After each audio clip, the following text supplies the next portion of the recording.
चीन सीमा पर भारत ने की जबरदस्त तैयारी। भारत का दम देखकर ड्रैगन हुआ हैरान।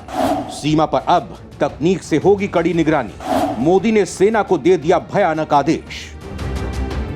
दोस्तों, परमाणु शक्ति संपन्न भारत से पंगा लेना कितना महंगा पड़ सकता है, यह दुनिया जानती है। भारत की बढ़ती हुई ताकत का अंदाजा दुनिया की महाशक्तियों को है और यही वजह है कि ताकतवर देश भारत के साथ मिलकर काम करना चाहते हैं। प्रधानमंत्री मोदी का दमखम पूरी दुनिया देख रही है। सुपर पावर अमेरिका, ब्रिटेन, रूस, फ्रांस जैसे ताकतवर देश भारत से अच्छे संबंध रखना चाहते हैं। वो ये भी जानते हैं कि भारत एक बहुत बड़ा बाजार है जो आने वाले वक्त में दुनिया की बहुत बड़ी ताकत बनने वाला है। 125 करोड़ की आबादी वाले इस विशाल देश से अच्छे संबंध रखना ही फायदे का सौदा है, क्योंकि वो वक्त दूर नहीं जब भारत एशिया की सबसे बड़ी ताकत बनकर उभरेगा। लेकिन अपने गुरूर में डूबे भारत के पड़ोसी देश चीन के सिर पर दुनिया में राज करने का ऐसा जुनून सवार है कि वो अंधा हो गया है और भयंकर तबाही को खुद न्योता दे रहा है। चीन लगातार भारत को उकसाने की कोशिश कर रहा है, लेकिन भारत अपनी दमदार सैन्य क्षमता और मजबूत रणनीतिक ताकत से चीन की हर गुस्ताखी को नाकाम कर रहा है। दोस्तों, इस उकसावे के पीछे चीन की बहुत बड़ी चाल है जिस पर किसी का ध्यान नहीं गया है। दोस्तों, चीन भी इतना तो जानता है कि भारत आने वाले वक्त में इतनी तेजी से आगे बढ़ेगा कि उसकी बराबरी कोई नहीं कर पाएगा। भारत की बढ़ती ताकत को पचा नहीं पा रहा है। वो किसी तरह से भी भारत के बढ़ते वर्चस्व को रोकना चाहता है। दुनिया के मंच पर भारत की बढ़ती ताकत से चीन परेशान है। मोदी ने दुनिया भर के देशों से ऐसे संबंध बनाए हैं कि पूरी दुनिया अंदर ही अंदर ये मान चुकी है कि आने वाले वक्त में भारत दुनिया की बहुत बड़ी ताकत बनेगा। इसके अलावा एक ऐसी वजह है जो चीन को चैन से सोने नहीं दे रही है। आप सोच रहे होंगे कि आखिर ऐसी कौन सी बात है जिसने जिनपिंग की नींद उड़ा दी है। ड्रैगन को अपनी बर्बादी नजर आने लगी है। वो बदहवासी में खुद की बर्बादी का गड्ढा खोदने लगा है। तो दोस्तों, सुरक्षा परिषद के सभी सदस्य भारत को सदस्य बनाए जाने का समर्थन करते हैं। रूस तो लंबे वक्त से इसके लिए अपील कर रहा है, लेकिन चीन को इसमें खुद की बर्बादी नजर आ रही है। एकमात्र वही भारत का विरोध करके इस प्रस्ताव को रोक देता है। सुरक्षा परिषद में शामिल होने के लिए कुछ खास शर्तें हैं। चीन चाहता है कि भारत इन शर्तों पर फंस जाए और इसी वजह से वो भारत को लगातार उकसाने की कोशिश कर रहा है। लेकिन भारत चीन की हर चाल को बखूबी समझता है और वो हर कदम सोच समझकर उठा रहा है। दोस्तों, सीमा पर चीन की गुस्ताखियों के खिलाफ भारत ने उसके जवाब में ऐसा कदम उठाया है कि चीन का कलेजा थर्रा उठा है। चीन ने कभी सपने में भी नहीं सोचा था कि भारत का रिएक्शन इतना खतरनाक होगा।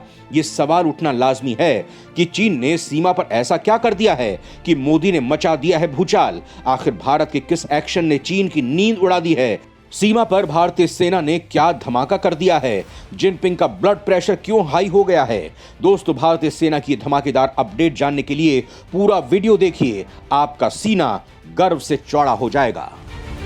बॉर्डर पर 5G से लैस हुई भारतीय सेना। तो दोस्तों, खुद को तकनीक का बादशाह समझने वाले ड्रैगन को भारतीय सेना ने करारा जवाब दिया है। चीन ने सीमा पर जो तैयारियां कर रखी हैं, उससे दोगुनी ताकत वाली तकनीक से भारत अब लैस हो चुका है। दोस्तों, चीनी माल की तरह चीनी तकनीक का भी कोई भरोसा नहीं है, लेकिन भारत के भरोसे का दमखम पूरी दुनिया को है और भारत की तकनीक तो इतनी भरोसेमंद है कि आज दुनिया का सबसे ताकतवर देश अमेरिका भी भारत का कायल हो चुका है। वो भारत के बेहद घातक फाइटर जेट तेजस को खरीदने के लिए बेचैन है।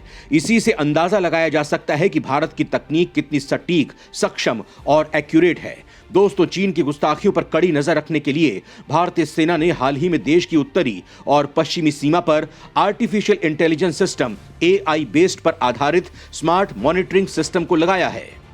इससे पाकिस्तान के साथ ही चीन से सटी सीमा पर सैनिकों की आवाजाही, नए निर्माण और इंफ्रास्ट्रक्चर से जुड़ी चीजों पर निगरानी अधिक सटीक तरीके से हो सकेगी। दोस्तों, यहाँ सवाल उठता है कि AI तकनीक क्या है? आखिर सेना में इसका इस्तेमाल क्यों बढ़ रहा है? सेना के अलावा कहां-कहां इस तकनीक का इस्तेमाल किया जाता है? तो दोस्तों, ये एक ऐसा सिमुलेशन है जिससे कि मशीनों को इंसानी इंटेलिजेंस दी जाती है, या यूं कहें तो उनके दिमाग को इतना उन्नत किया जाता है कि वो इंसानों की तरह सोच सके और काम कर सके। आज इस तकनीक का हेल्थ, एजुकेशन के अलावा तमाम क्षेत्रों में जमकर इस्तेमाल किया जा रहा है। युद्ध में मानव रहित प्रणाली के बढ़ रहे इस्तेमाल को देखते हुए भारत ने अपने हथियारों और इंटेलिजेंस को इस तकनीक से लैस करने में लगा हुआ है। दोस्तों, उत्तरी और पश्चिमी बॉर्डर पर पहले से ही AI आधारित 145 ऐसे मॉनिटरिंग एसेट्स लगाए जा चुके हैं इनके जरिए सैटेलाइट इमेजरी से feed, drone, radar, thermal camera, electro optical devices, motion detector और ऐसे ही कई तरह के उपकरण शामिल हैं। आखिर इससे सेना को क्या फायदा होने वाला है? सीमा पर भारत को क्या मजबूती मिलेगी?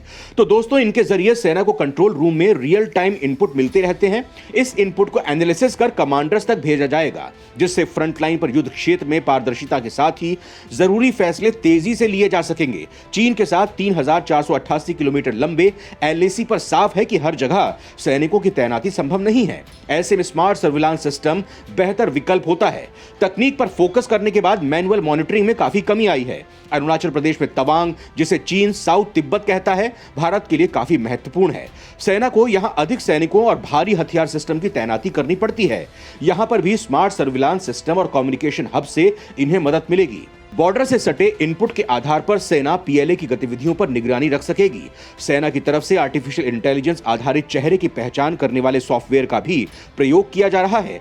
यह सॉफ्टवेयर इतना ताकतवर है कि LAC पर तैनात PLA के अधिकारियों के चेहरों तक की पहचान कर सकता है। भारतीय सेना ने उत्तरी और दक्षिणी बॉर्डर पर 8 स्थानों पर AI आधारित संदिग्ध वाहनों की आवाजाही का पता लगाने वाला सिस्टम भी लगाया है। इसके अलावा एक रियल टाइम मॉनिटरिंग सॉफ्टवेयर भी इंस्टॉल किया है, जो जम्मू और कश्मीर में आतंक रोधी अभियान में मददगार साबित होगा। वहीं हर भारतीय सैनिक के लिए मुमकिन नहीं है कि वो चीनी भाषा सीख सके, और ऐसे में उन भारतीय सैनिकों के लिए ये डिवाइस बेहद कारगर है जिन्हें चीनी भाषा का ज्ञान नहीं है और कभी भी चीनी सैनिकों से आमना सामना पड़ सकता है। कई बार एक दूसरे की भाषा ना समझने से भी बॉर्डर पर विवाद हो चुके हैं। ऐसे में चीनी भाषा को अंग्रेजी और अंग्रेजी को मैंड्रीन में सुनने के लिए एक खास डिवाइस का इस्तेमाल किया जा रहा है। थल सेना अग्रिम मोर्चे के सैनिकों की संचार व्यवस्था को बेहतर बनाने के लिए 5G सेवा का इस्तेमाल भी करने जा रही है। दोस्तों, तो सीमा पर भारत की तैयारी आपको कैसी लगी? हमें जरूर बताएं। वंदे मातरम।